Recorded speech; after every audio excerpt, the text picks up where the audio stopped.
Magicians, illusionists, mentalists, escape artists, they all have their element of danger, which is what makes them exciting to watch. That danger can also be fatal for amateurs and professionals alike. Hi everyone, here are 5 people who were killed performing such feats. Charles Rowan. Charles Rowan, otherwise known as Car the Magician or Car the Mysterious, was a South African escape artist and magician. His main tricks were escaping from straitjackets and jumping into piles of broken glass.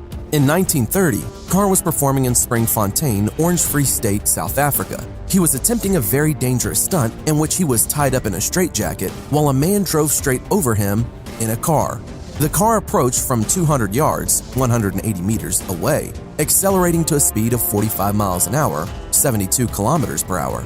If you do the math, that would give Carr about 10 to 15 seconds to get out of the straitjacket and get out of the way of the car, but he was too slow.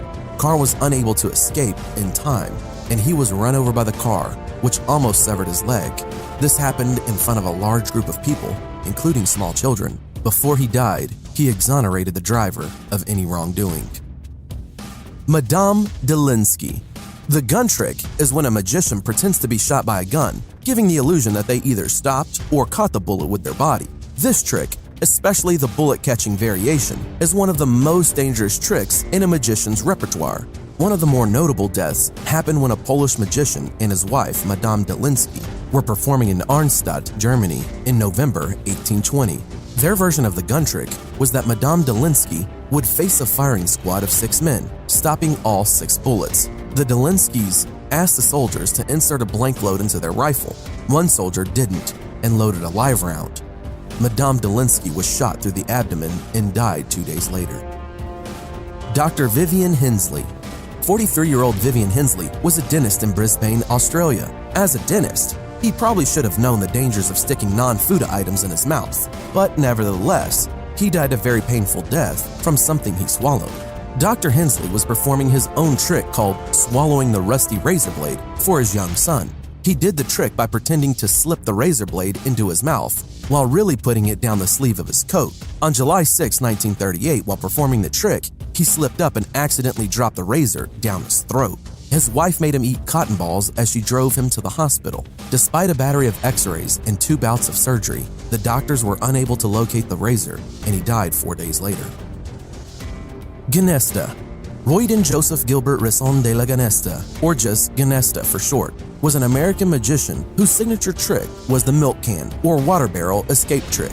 This trick has the escapist locked in a large milk can or water barrel filled with water. The trick is to get out before he or she drowns. Unfortunately, in 1930, during the journey to the fateful performance, Gnesta's milk can was dented, which limited his space and prevented him from making the movements he needed to escape. He was unable to free himself, and he drowned.